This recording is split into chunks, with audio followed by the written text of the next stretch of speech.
Okay. Kevin, what inspired you to write Dogma?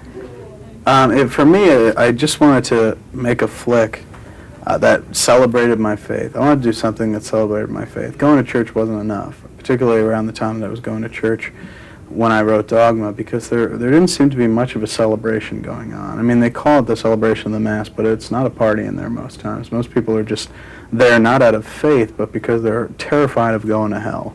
So I wanted to do something that celebrated my faith publicly and also entertainingly as well. You know, it kind of like a psalm, if you will. You know, David so loved God that he used to write psalms. He used to write songs to the guy all the time. And this is kind of like a psalm, a 2-hour psalm with a lot of dick and fart jokes in it. Right. I mean, you brought in a lot of new aspects where you yourself sort of looking for some innovation in an institution like the Catholic Church, which, you know, has maybe repeated many things for a long time. Right. Yeah, it's kind of a new take that's not that new. It actually just bypasses the organized religious aspect of church and goes right to the heart of Christendom, which would be Christ, you know, and kind of espouses the teachings of Christ more than it does the teachings of the church. Yes. But that's why the church formed in the first place, was because of Christ. So really, it's not that revolutionary. It's just adhering to what the first guy said rather than all the other guys that came after him. Right. You're a religious person. Do you understand this criticism that was brought on by the Catholic League? Yeah, no, not really. I mean, it was kind of confounding to me because the movie is fairly devout, I felt, and very pro-faith and very pro-God. And I can understand somebody going like, I don't want to see that movie because there's a lot of off-color humor in it or a lot of foul language, but I could never understand them coming at it as being anti-Catholic or anti-God. It just didn't make sense to me and still doesn't. But you have to remember they haven't seen the movie, you know, nor will they ever see the movie. They're just dismissing it out of hand. Right. What about the cast? Was that always from the beginning? You wrote it actually a few years back, right? Back in '94. Did you always think of Matt Damon and Ben Affleck? No, they came along later on. I mean, I wrote it back in '94, and I knew it was always going to be a little more money than we'd had to do something like Clerks, which is why I waited to do it. People kind of attached themselves along the way. Jason Mewes was in it from the get-go because I'd worked with him in Clerks. Ben Affleck came aboard on '95. He read it and really liked it and said he wanted to do it. I said, yeah, well, one day we'll do it together. And it really helped that he became famous later on, became a movie star. Matty came aboard by virtue of his relationship with Ben.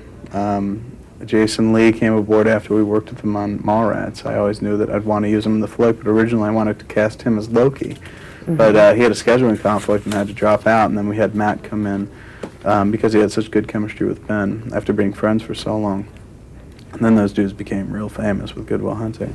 And Rock and Linda and Selma and Alan all came after Chasing Amy. So I would do subsequent drafts every year since I first wrote the script, and every time someone kind of got attached, I do a dialogue polish on their stuff to kind of match it to their inflections. I try to do that as much as I can. What did you personally want to express with Dogma?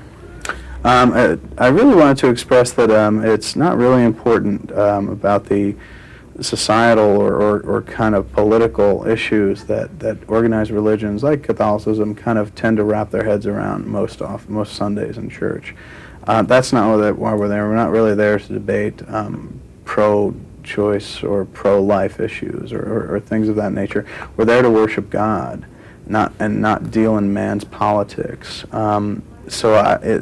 So often people fall out of the faith because they fall out of church. They take issue with the church, whether they take issue with the priest himself or just what the church espouses at that particular time in terms of their political manifesto, and then they drop out altogether and drop out of their faith consequently because of it. And the two are not necessarily interchangeable. You know, faith and organized religion have always been kind of a tenuous relationship between the two of them at best. Faith is the basis for all organized religion, but it seems that some organized religions have forgotten that it's not about power and politics, that it's about God Almighty. And then so I wanted to make a movie that reminded people that, yeah, it is about God Almighty. It's not about the church. Yeah, yeah. One last question. You have been in all of your movies actually, along with Jay. This Jason time you are, Mewes, yeah, Jason, you are prophets. Right. What is actually the function of it when you write this script?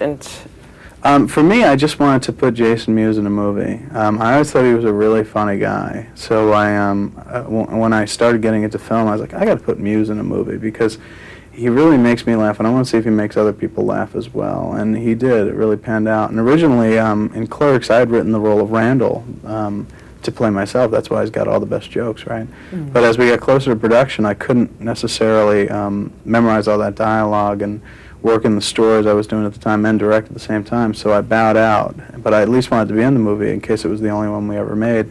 So I looked around and I was like, well, Silent Bob is a role that's open. And he's supposed to stand next to the Jay character and do nothing. So I jumped in and just took that role. And because I like bringing Jason Mewes back, I just kept coming back beside him as well as Silent Bob. Like, acting was never really an aspiration of mine. And it's just kind of one of these nice little side things that I get to do because of Jay's in the movie, because I like putting Jay in the movies. Yes. Yeah, thank you very much. Thank you. Yeah, it was interesting. And I don't know when it's open in German.